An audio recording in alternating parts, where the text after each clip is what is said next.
Welcome, everyone. Thank you for joining us on this Wednesday afternoon. For those who don't know already, my name is Gunjan Sandhi. I am the director of GCSJ, which is the OU Centre for Global Challenges and Social Justice.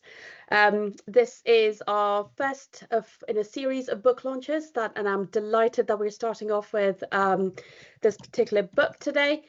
Border Abolition Now, and particularly because Catherine is at the OU in sociology, lecturer in sociology, and we have the contributing authors and the editors of the book present here who will be chairing the session today. So thank you again for coming, and I will hand this over to Sarah and Simon. Thank you. Sarah, you're muted. Sorry about that. Yeah, I hadn't realized. So thank you so much for introducing us, Gunjan, and thank you everyone for being here. We're very happy to see you all here. Even if it's an online presentation, which we know it's always better in person, but anyway. So just very briefly, I wanted to tell you how the book came about. And so into 2021, actually, it was in 2021 when there was a conference, a Border Abolition conference, but I think we started thinking about the conference in 2020 and organizing and getting this together. So I had this idea of doing a Border Abolition thing, and then I talked to other people online. One of them is Joel White, which is one of the authors. And he brought in so many people. Catherine, I thought he brought you. I think he's the one who brought you in. Yeah. No? And then through somebody else, we brought Simon in. And, like there was this amazing group of people. We all got together. This was all online, by the way, because it was on COVID. It was like 2020. And we decided to organize this conference, and it was great. More than 700 people signed up. Sorry, I don't know how many people showed up actually, but more than 700 people signed up.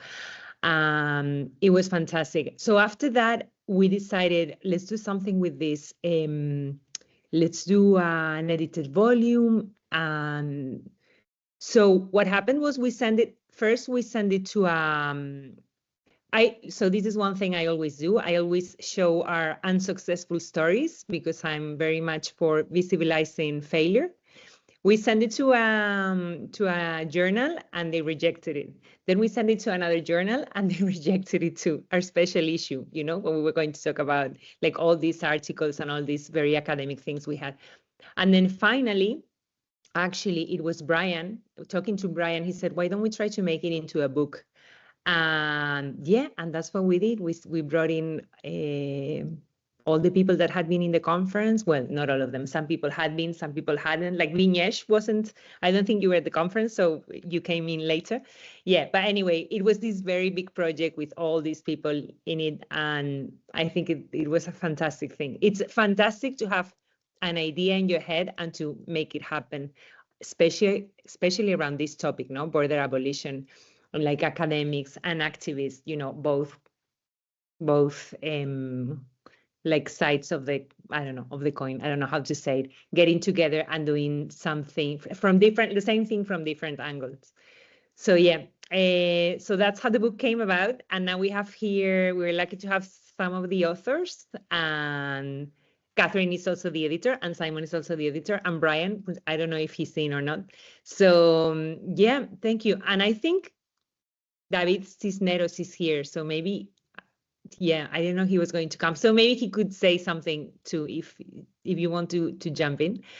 Yeah, so Simon, you want to tell us a little bit about the organizing of this meeting? Yeah, so hi everyone, my name's Simon. Thanks so much for everyone joining today.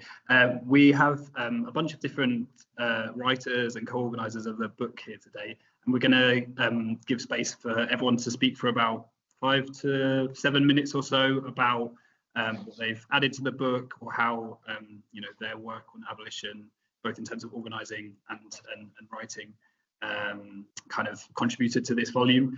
I think we're going to maybe start. Is Debbie here? Otherwise, maybe we will start with Aminata, And we'll ask, so we're going to be joined today by Devi, Aminata, Francesca, Vinyesh, and Lauren. Some of them maybe are still joining the meeting. I'll ask each of the speakers just to introduce themselves. And so I'll start by handing over to Aminata. Oh, and of course, at the end, there'll be time for questions. So please, if you've got any questions, write them in the chat or save them for at the end, and we will have a Q&A session. So yeah, Aminata, it's all yours. Just the introduction, right? Or do you want me to carry on with the? Yeah, if you introduce yourself and then carry on, you've got about 5 or 6 minutes or so. All right, thank you. My name is Aminata, and currently work with AVID, so it's the Association of Visitors to Immigration Detainees. I have got lived experience of detention, so that's how my work sort of started. Like Sarah said, in 2021, obviously we had this this conference online, I mean, due to COVID and all of that. And our contributions sort of emerged from that conference. So in putting that together, we tried to connect the theoretical discussions of border violence and abolitions through our everyday lens, based on lived experience, based on the activism, based on scholarship. So we're made up different people with different backgrounds of border abolition. So I'll just read out our guiding question, and then I'll take you through what we came up with. So our guiding question was, what are the intersecting mechanisms of power and harm at play in border industrialized complex, and how to better understand and challenge them? So first of all, we looked at why border abolition. I mean, it's something, sorry, it's just my daughter screaming there in the background. We know border abolition, it's not a new concept. It's something that people have been talking about for a very long time, but we wanted to look at it from the feminist side of things, and we wanted to look at the history of it altogether. So we looked at the world as a flat ground where there were no borders, and then all of a sudden a group of people, a group of nations decided that they were going to share the earth into a pie where everybody wants to take their own share of it, and then created borders. And so then that leads us to colonialism, racial conversations, where we've now realized that it's easier for goods, for commodities, for capital to move around freely in the world that we live in, but it's very difficult for human beings to actually move around. And in so doing, that concept of colonialism has also filtered into gendered based issues as well, where women at that time were considered to be just what sexual pleasures for slave masters, and that has sort of continued up to today. And we just believe that there should be a freedom to move, freedom to stay, and freedom to leave. And if there's that freedom to move, freedom to stay, and freedom to leave, then there wouldn't be issues of one side of the world being concentrated, as so-called world leaders would say, and one side of the world feeling that they're being left out in the share of the world resources. So then that led us to different other conversations, which we decided to split. So we looked at it as it is unfair for people to campaign using feminist as their basis of campaigning for border control, which is what a lot of people do. Oh, it's we have to be very strict with border control because women and children are most vulnerable. Are using women as the basis of their argument for border control. We also spoke about the everyday violence that exists in the feminist lens, even within not within borders, but within the countries itself. For example, in the UK, you look at no recourse to public fund, which is a policy that they brought up as a way to, say, control borders and things like that. But then at the end of the day, that policy only affects women, because at the end of the day, women tend to be the ones that are left with kids and can't access resources, not allowed to access any sort of social resources, thereby making them even more vulnerable. And this is within, this is not within the border itself, but this is within the country itself. So how are they using women as their fight for border control? We looked at immigration detention in itself, where women are being incarcerated, failing to realize that locking up women in immigration detention is only just repeating the violence that they have experienced already before seeking help. So we look at how women within the immigration detention complex, how they fight for each other, how resistance comes about. Another thing we looked at was how the system has created what we call who is a family, what's a nuclear family, failing to consider that there are other people that see themselves different from the nuclear content of what they describe as a family. So people that come from countries that have got anti-gay rights and all of that cannot move freely because the burden of proof is so high on them that they're not seen as people that can seek refuge. So, so all of those discussions came about. I mean, I'm sure if we wanted to write a lot about it, we would have done a whole book ourselves, but I'll just pass on to Francesca to also just add on to some of what was going on in our head whilst we were writing our chapter. Yeah, hi everyone. Can you hear me well? Yes, great. So first of all, I would like to thank Sarah, Simon, Brian, and Catherine for coordinating and editing this collection, and which was a continuation of a conversation which, as Sarah said, started in 2021 in what I think was a really marking moment in terms of like the border abolition movement, at least in the context of Europe, I would say. And I think like this book, it's extremely rich because somehow it represents, even if in part, like the richness of those conversations and also the diversities of those conversations and experiences and backgrounds.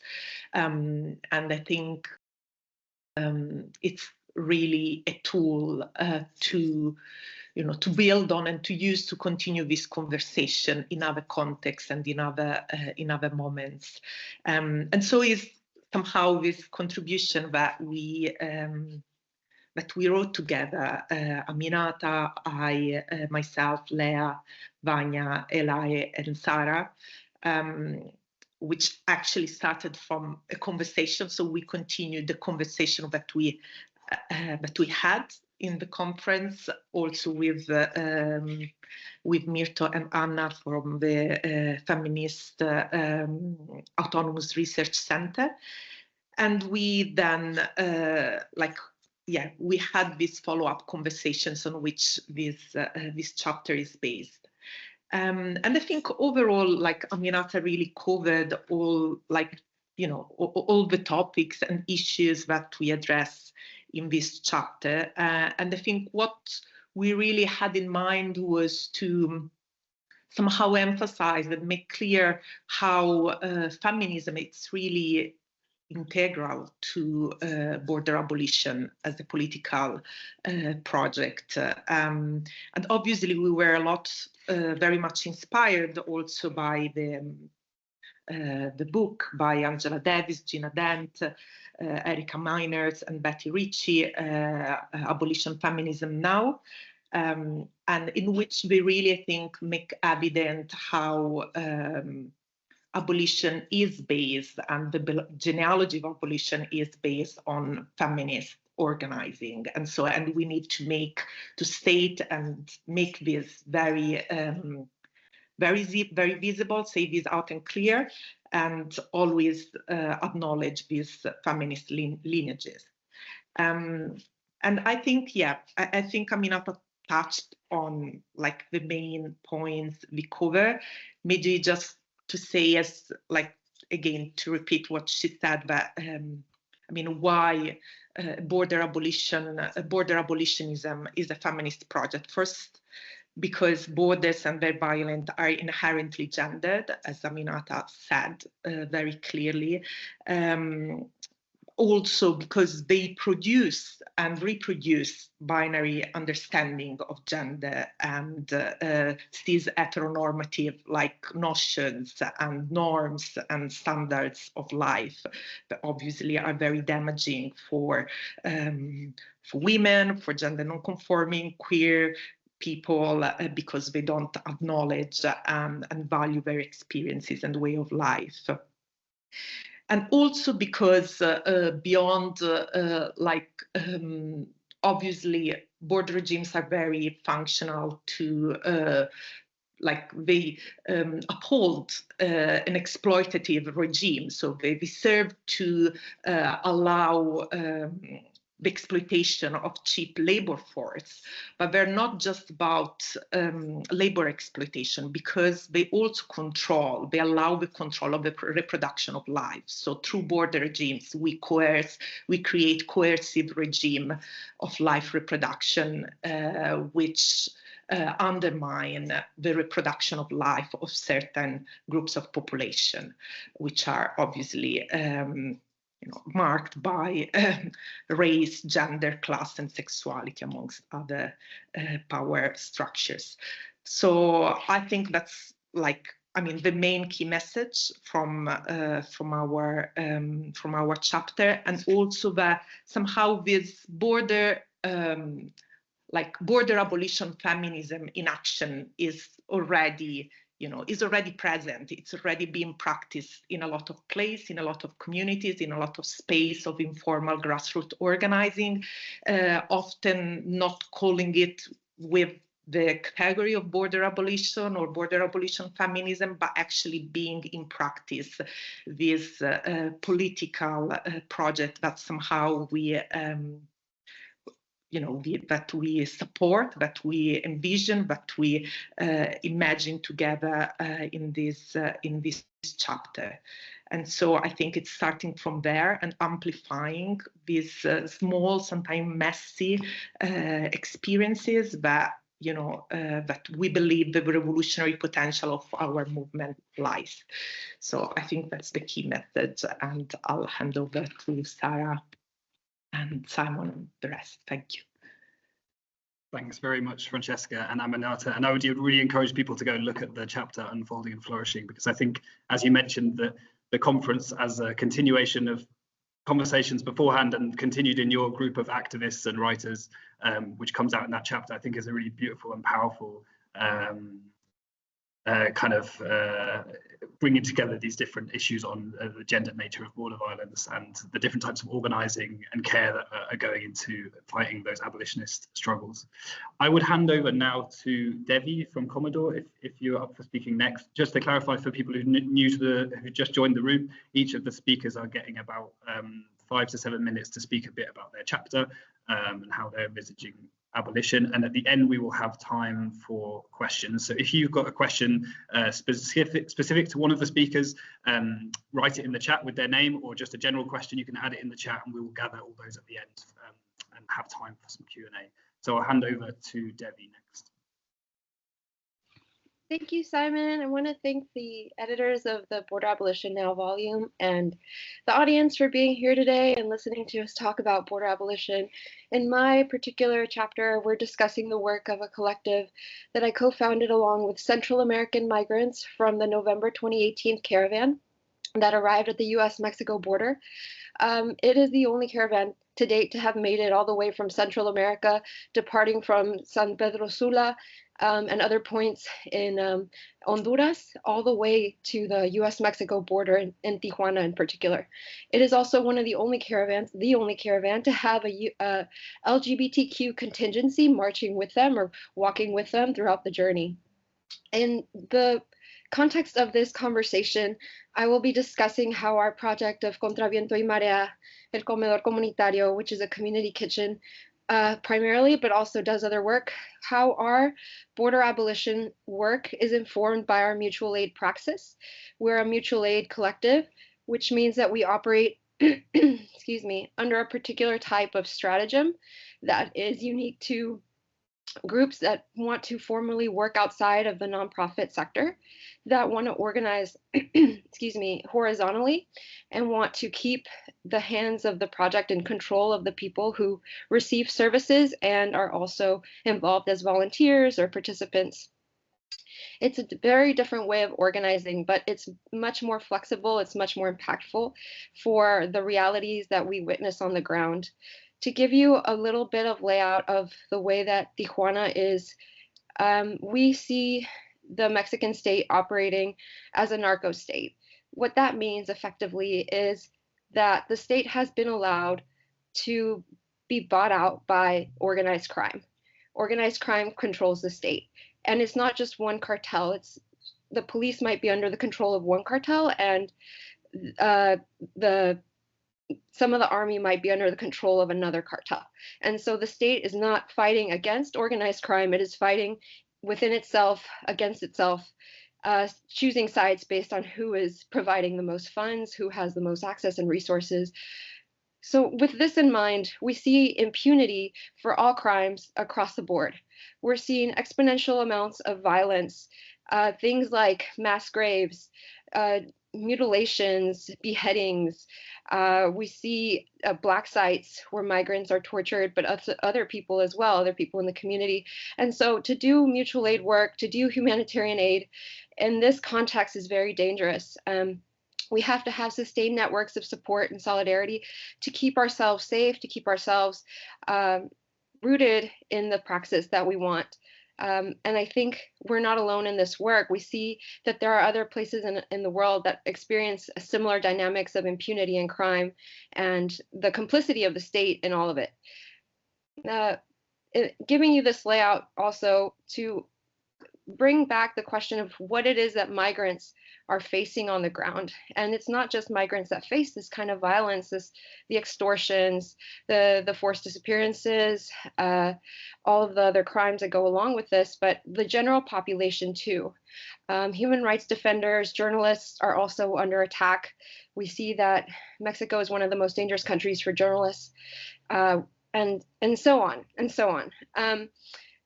The work of border abolition seems to us a project that is rooted in not just changing the way that we organize within our mutual aid project, but that we have to try to change society as a whole. And border abolition provides a framework from which to understand the dynamic of violence that we see play out on a daily basis. And also, yes, a roadmap for how to organize ourselves internally as a collective that operates on a mutual aid front. I want to talk about how the work that we do is border abolitionist because we are not trying to take the state on as a partner, like many of the other organizations that are based doing humanitarian aid work along the border. What we see as our role as a collective of defiance and human rights defenders and anarchists and others who are dissidents, we see our role as trying to contest the power of the state.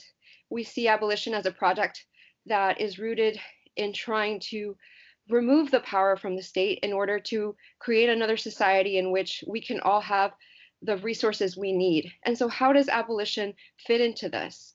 If we're able to take, for example, the money that is used to build the border wall and use that to fund education, housing, free food, free education for life, if we take the money that they're using for militarization, we can have these funds freely available to use for all of the other projects and programs that people need to not only survive, but to thrive. And this is an urgency. And so how do we take on this project on a local scale? We believe that we distribute resources as we can come across them through our networks of support. We see that as imperative. But we also believe that there are other groups that are working in tandem to do this type of work as well. And our solidarity means that we're not only able to resist on a local level, but that our work has a global impact. We believe firmly that the world that we want to live in is possible. It requires an effort that would be consistent across many different sectors of the population, many sectors of the economy. And so if we are able to withhold resources, legitimacy, and power from the states and collectively decide that we're no longer going to participate in our own oppression, that we can turn society in a different direction. We are not compromised in terms of electoral politics. We do not feel that participating in elections is going to lead to the changes that we need, the systemic changes that we need for a world of liberation, which is the goal of abolition, whether we're talking about those that are working to liberate prisoners from the belly of the beast, or we're working in other aspects of the border abolition movement, which would be, for example, providing support for migrants that are detained in immigration detention centers, or if we see other areas of the border abolition spectrum. There's a lot of work being done in those areas as well. Our focus in particular has been on the ground in Tijuana, doing this grassroots project that delivers food, that provides free resources, basic medicines such as Narcan, which is an opioid reversal medication, and other types of essential medications, diapers, anything that we can get access to, we provide it for the community for free, with no questions asked. This is fundamental work, but it also is part and parcel with talking about abolition from the perspective of migration. And that's what we do in platforms like this, but we also carry that with us when we talk to migrants. They talk to us about how the state they can't trust the state. The state has been part of their victimization. It perpetuates violence, the deportations, tearing families apart. We're getting ready for the massive deportations that Trump, as he's been elected, has promised are coming. And so working on the border, we're not only receiving influxes of migrants coming from the global south, from places as far away as Africa sometimes, not to mention all of Central America and South America, places like Venezuela, but also Haiti and Cuba and a lot of other countries on this side of the hemisphere.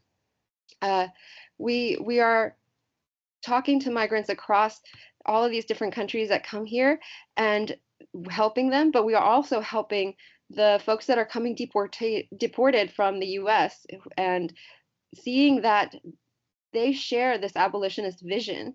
They don't refer to the politics that they hold as abolitionists, but they do share our understanding of the world as being needing systemic change, that there is no way for us to reform these institutions, that there is only one answer, and that is to turn to abolition. I'm not sure of my time, so I want to be mindful of that. Do I have another couple minutes? I think if you, maybe about a minute or so to wrap up, and then we'll have time for the speakers to speak again at the end. Excellent, thank you. I want to welcome you all to learn about our project. We have social media pages, Facebook, Instagram, but I also want to invite you to look towards abolition as a mutual aid praxis, as the way that we can organize for systemic change. I think abolitionists see the power of the state as being contestable, as being not a natural phenomenon, that this is something that we can change with our collective power. And if we only organize together across different sectors, but also globally, that this is something that we can do and we must do, because climate change is forcing more and more refugees to come across the border. We're seeing, for example, the genocide in Palestine. We're seeing in the last 48 hours, Israel dropped 300 bombs in Lebanon. And so we're seeing a massive displacement coming from the Middle East. But people need abolition in order to be free. And this is the way to do it. This is the roadmap. And so invite everyone to come into solidarity with us. I'm sure a lot of us are already involved in that work, and we're happy to be joining with you all today and looking forward to what's to come in our work together as we rise up for liberation. Thank you. Fantastic, Debbie. Thank you so much. Thank you so much. Thank you. And like you're saying, no, and also Francesca and Aminata were saying, there's a lot of people who don't necessarily call themselves abolitionists, but they do like abolitionist work or engage in abolitionist practices. So yeah, fantastic. So our next speaker is Vignesh. Welcome, Vignesh. You have the floor. And thank you to Sarah, Simon, Catherine, and Ryan for inviting me and my co-author Akash Singh to write this chapter. My name is Vignesh Ramachandran. I'm a PhD student at the University of Wisconsin in Madison. Our chapter is about the organizing of the community organization Daisies Rising Up and Moving in New York City. Daisies Rising Up Moving, or DRUM, is a membership-led organization of low-wage South Asian and Indo-Caribbean immigrants, workers, and youth in New York City. They've been organizing since 2000 around education, immigration, and economic justice more broadly for immigrants from South Asia and the Indo-Caribbean. And before I start, I just want to thank my co-author who couldn't be here today, Akash Singh, and some of the DRUM members who shared their stories with us to write the chapter, Morshida, Raza, Mohibba, and Puneet. And yeah, our chapter is about how DRUM approaches abolition and some of their current organizing at the intersection of immigration and climate justice, and how that relates more broadly to border abolition. We start the chapter with this scene in New York City from 2021 when Hurricane Ida hits the city and floods these basement apartments, which are predominantly lived in by working class immigrants from the Bangladeshi community, specifically in the Bronx and Queens. And for us and a lot of the DRUM members, there was this like really sick irony in, facing the kind of the front line of the climate crisis in New York City, when many of them had fled similar impacts of the climate crisis in Bangladesh and Pakistan. We were also writing this chapter during the unprecedented floods in Pakistan that had displaced and killed thousands of people. And so we start the chapter with the questions, how does the US border facilitate extra vulnerability to the climate crisis and environmental injustice? And how might we as abolitionists understand immigrant organizing in New York City for a robust social safety net and life-affirming institutions in the context of the climate crisis? And so what we do in the chapter is we outline DRUM's approach to abolition and walk through stories of DRUM members who are experiencing the climate crisis and the border crisis, both in their home countries and in New York City. So I'll try to follow that format in my brief comments here too. So Drum's approach to abolition, we argue, is like rooted in this organic, it's organic and like materially rooted to people's lives. And so while Drum never has used the framework of abolition in those words, it's always practiced it. I think people have been saying something similar. And so what we try to do in the chapter is draw from people's lives to see what Drum's approach might be. And yeah, we start with Drum's experience organizing during the War on Terror right after 9/11 in New York City, when people from the community were being picked up by Immigration and Naturalization Services, the department that would become ICE in the United States. And what Drum's organizing looked like in that period was both challenging the expansion in border and policing infrastructure, as well as trying to meet people's needs in that moment. So trying to build life-affirming institutions through mutual aid, through community organization and community organizing.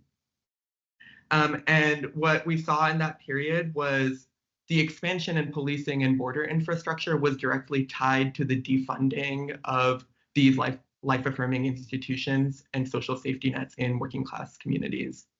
So with the defunding of healthcare, education, and other social services, we saw the expansion of community policing programs, surveillance, and border infrastructure that didn't just exist at the border, but kind of across people's lives. And so what Drum has tried to do since then is try to contest the expansion of policing across people's lives while building these life-affirming institutions. So yeah, confronting police where possible and building mutual aid and community solidarity where we can. During 9/11, this looked like doing de-detention programs to get people out of immigrant detention, while also doing like mutual aid clinics and legal clinics for people in the community who had loved ones stolen or were separated from their families. So trying to capture some of those learnings from the War on Terror to Drum's like current organizing, we were struck by this expansion in immigrants who are impacted by the climate crisis, both in their home countries and the United States. And so we worked through 3 stories, one from Punjab in India, one from Bangladesh, and one from Pakistan. And I'll just walk through them really briefly.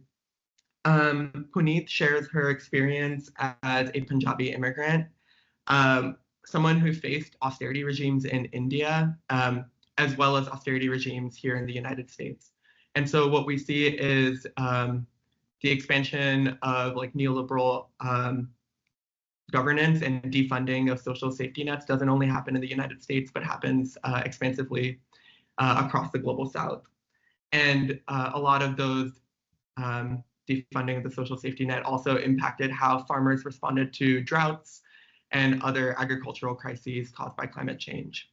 And so what Puneet reflects on is this kind of feeling of being stuck between like a hard place and a rock, of having a really difficult life because of austerity and the climate crisis in Punjab, but facing those same difficulties here in New York City. Morshida, reflecting on hurricanes in New York City and Bangladesh, centers her story on housing and housing justice. For her, being an immigrant in the United States is closely tied to the material reality of trying to find safe and livable housing. And so what we reflect on in that part of the chapter is how extra vulnerability is caused, one, by the climate crisis, but also the status of being an undocumented immigrant, and that threat that landlords can use of ICE or other policing to evict you and destabilize you from that housing. And the last part of the chapter is reflections from Mohibba and Raza, who are Pakistani immigrants who are reflecting on the difficulty of trying to work in the United States and trying to send money back home to loved ones impacted by the floods in Pakistan. And for them, there was a lack of like legal avenues to do so. partially because of the Biden administration's refusal to grant special status for Pakistani immigrants fleeing from the climate impacts of the flood. I think the official term is temporary protective status, TPS. And so they reflect on kind of the contradictions and paradox of fighting for status through TPS, which would grant them like material safety in that moment, and maybe like produce some sort of durable infrastructure for protecting loved ones here in the United States, but also loved ones back home. But also the contradictions of like fighting for like a status from the state, and whether or not that's a durable solution long term. The reflection we come to is maybe, and I think the reflection across the stories is that we need to both contest for power in the state and fight for a expansive social safety net that provides life-affirming institutions for housing, education, healthcare, and safety, while also developing those infrastructures through community organizing and mutual aid. I think the reflection is that they go hand in hand. And that this sort of like everyday organizing across people's lives actually like broadens the horizon for what border abolition can look like and expands the coalitions for border abolition in the United States. And I guess like across the world. But yeah, I think those are my reflections for now, and I'm happy to answer any questions. Thank you. Thank you so much. I think that was really, really interesting to hear how you're bringing together these connections between exposure to climate violence, labour precarity and racialized border security, but also speaking to some of the things that Debbie and others have mentioned around organising, you know, kind of negotiating these perhaps contradictions and issues that come up in day-to-day abolitionist work related to protection. Yeah, so thank you so much. We will pass over to our last speaker then, which is Lauren. And before I give the floor to Lauren, I'll just remind people that you can pop questions into the chat, either directly to one of the speakers or just a general question if you have. Now's a good time to think about if you've got something to ask the speakers. And we will have around 25 minutes or so at the end to go through those and hear some more reflections from the speakers. So Lauren, I'll pass over to you now. Great, thanks very much, Simon, and lovely to kind of reconnect and see the faces virtually of some of the other contributors to the volume, given it's a while since our original virtual conference, and thanks to everyone attending as well. So just to introduce myself, I'm Lauren. I'm coming to the end of the PhD at the University of Leeds in the UK. And I was formerly a caseworker for people in immigration detention by Gatwick Airport, and have done kind of other organising and advocacy primarily around immigration detention in the UK. My PhD research was with people with the kind of people's experiences of facing deportation in the UK after contact with the criminal justice system, and my chapter in this in the book kind of draws on that research, but is specifically focused on alternatives to detention in the UK. It was quite an empirical contribution, and I guess, yeah, I'll just kind of briefly introduce some of the main kind of arguments and thinking of that chapter. So as I imagine people here are kind of aware, alternatives to detention are kind of broadly measures which whereby people subject to immigration control live in the community rather than in detention, but subject to some form of restriction on mobility or liberty. And the language of alternatives implies a kind of binary opposition between detention and alternatives to detention. The idea of alternatives sounds like something kind of positive and progressive. And I guess previously, given my focus was on kind of immigration detention and coming from more of an initially a fairly mainstream NGO advocacy kind of world, in my head I was like, you know, alternatives to detention, better than detention surely, which I think is still kind of broadly the position of the mainstream advocacy world. And I guess the focus of the chapter is to kind of, a lot of that was about reframing the thinking. So rather than this positioning of alternatives to detention as in binary opposition to detention, it was understanding them as part of the same carceral system that functioned to just draw people into a form of state supervision and control in a different way and operate alongside detention. contain and exclude people rather than as some kind of alternative. So yeah, I'll briefly sketch out some features of the kind of ATD landscape in the UK, and a lot of these features have overlaps with the use of ATDs in places like North America and other contexts of immigration enforcement in the global north.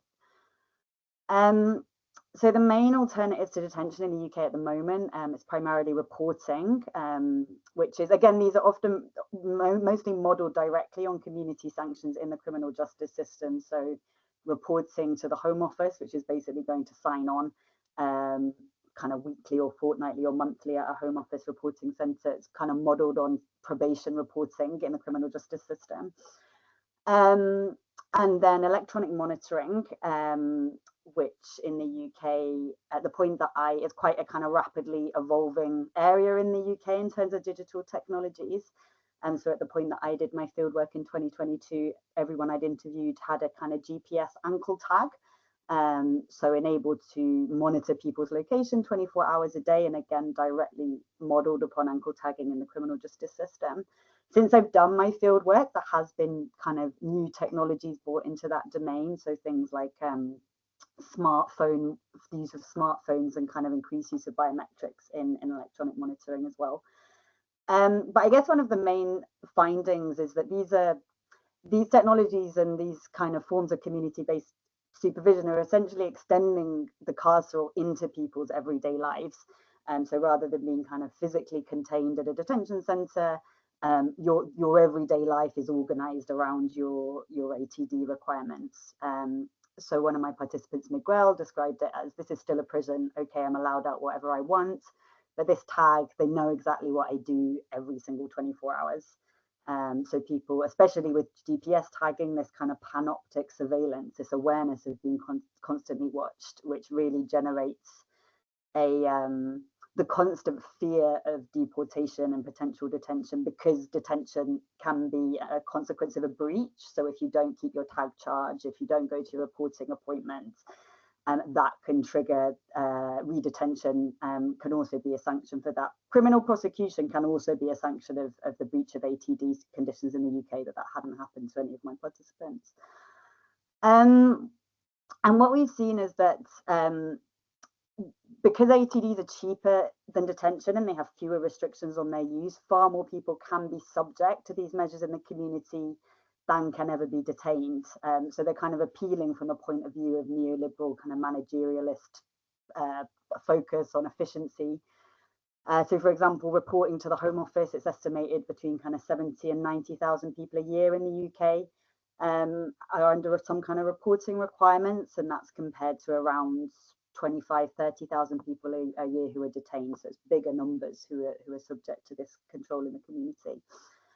So I think through this understanding of ATDs being part of the same system, it's clear that as part of our demands to end detention, we need to also be demanding an end to community-based supervision through alternatives to detention. They're part of the same thing rather than kind of progressive alternatives. And there's some really great abolitionist organising in the UK, which is specifically focused on the harms of alternatives to detention. I think ironically, because the kind of expansion in electronic tagging is so harmful, clearly harmful, it's maybe enabled, it's kind of foregrounded the harms of ATDs more broadly. It's kind of generated, I think, a broader interest and a broader recognition that alternatives to detention are problematic and also something we should be focusing on. So yeah, the Abolish reporting campaign I'll give a shout out to, which is These Walls Must Fall, Migrants Organise and others. And interestingly, that emerged during the pandemic. So because people were still being required to report to the Home Office during the lockdowns, when people weren't supposed to be leaving their houses, on an immediate level, the demands were that people shouldn't have to go to report during lockdowns. But I suppose it was one of those moments of opportunity where actually that expanded to them being like, people should not be going to report at all. And I'm sure there's I'd be especially kind of organising around alternatives to detention in contexts outside of the UK. I'm sure there's people here who've been involved in initiatives, and it'd be great to hear about other work in this area. Thanks very much.